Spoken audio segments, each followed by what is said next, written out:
Pemirsa, mantan Ketua Mahkamah Konstitusi Jimli Asidiki menyayangkan pengajuan uji materi peraturan pemerintah pengganti undang-undang atau Perpu Mahkamah Konstitusi dilakukan sebelum parlemen bersikap.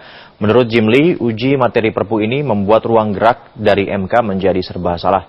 Jimli menilai pengajuan uji materi ini menyulitkan posisi Mahkamah Konstitusi karena institusi ini tengah dirundung persoalan krisis kepercayaan publik. Padahal di tengah kemelut yang ada, Mahkamah Konstitusi butuh dukungan moral dari semua pihak. Tidak hanya itu, Jimli juga menilai tidak elok Mahkamah Konstitusi mengadili kewenangannya sendiri. Terlebih, Perpu ini tidak substansial dan mendesak untuk diuji materi.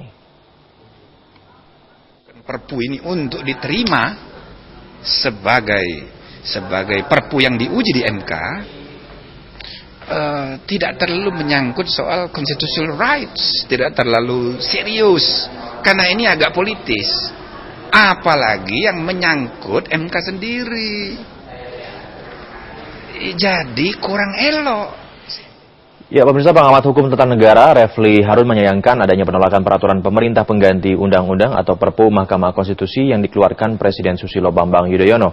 Menurutnya alasan para penolak Perpu itu tidak punya alasan yang kuat. 3 poin dalam Perpu MK sangat tepat demi menjaga kualitas, transparansi, dan pengawasan di lembaga yang selama ini tidak diawasi. 3 poin itu adalah mengenai calon hakim konstitusi yang tidak boleh berasal dari partai politik.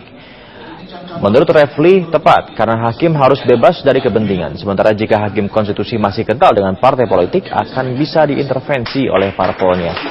Poin kedua mengenai seleksi hakim juga menurutnya tepat. Sebab dengan penunjukan 3 hakim dari Presiden dan 3 lagi dari DPR dan MK, menurutnya bisa tidak independen dibandingkan model panel yang diusulkan melalui Perpu. Poin ketiga atau soal kontrol mengenai adanya Majelis Kehormatan MK juga dianggap akan bisa mengawasi hakim nakal di MK.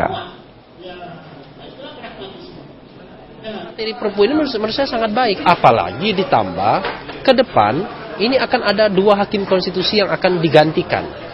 Pertama, Akil Mukhtar sendiri yang sudah mengundurkan diri kan sesungguhnya, dan tinggal pemberhentiannya nanti.